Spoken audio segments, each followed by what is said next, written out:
This is part one of two videos featuring Fuji's 90mm f2 prime lens. It's not a comparison test or a sharpness test, it's just me out and about shooting various images using the lens, and mostly at f2 by the way, which is the whole point of it really. Anyway, here's some specs.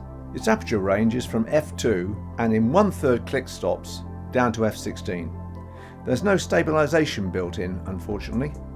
However, the 1024 zoom I have has stabilisation, but arguably doesn't need it. This may be down to the 90mm though, having floating elements.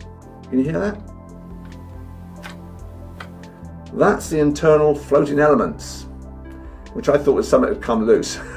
I guess everybody's had that issue with it. Probably not. Anyway, it has the 11 elements in 8 groups, plus 3 ED glass elements. Also, the lens is weather sealed, and that's a good feature. Used wide open, it does have nice bokeh. With its 7-bladed aperture, autofocus is rapid, but it can be confused and hunts at times too. But mostly, it's on the nail.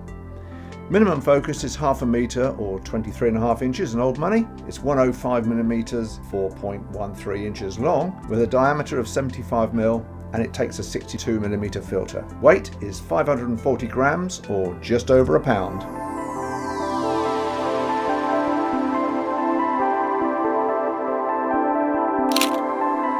The 90 f2 is fab. So let's go and take some photos.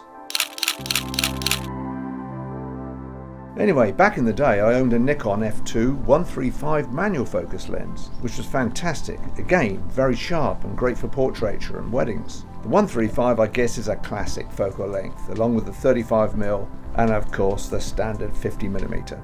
So as far as medium telephoto lenses are concerned, this one's a real beast. It's a really fantastic lens.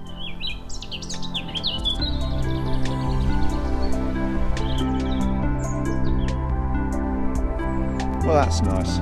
What some cretin has left. Morning.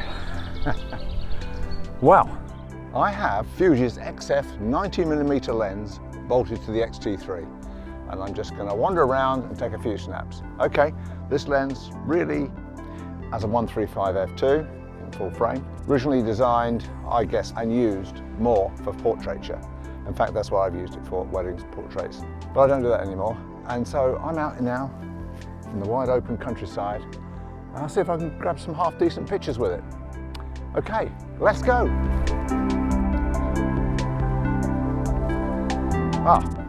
Better not forget my backpack. And just to mention, most shots are going to be taken at f2, except for maybe distant landscapes. There's no point unless there's any foreground information I want to blur out, but I'm going to concentrate probably more on the detail sort of shots, maybe.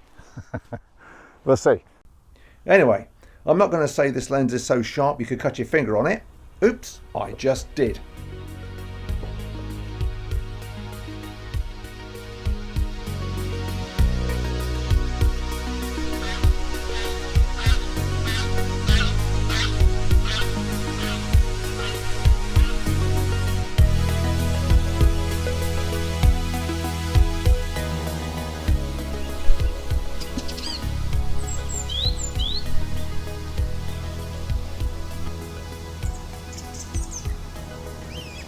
Of course, venturing out with a 90mm prime, or any prime lens for that matter, is somewhat limiting.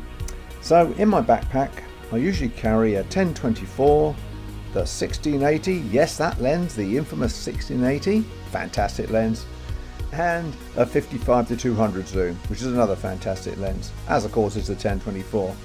And just in case, I always have the X-T20 body with me too, because it'd be a bit of a bummer if my X-T3 suddenly packed up.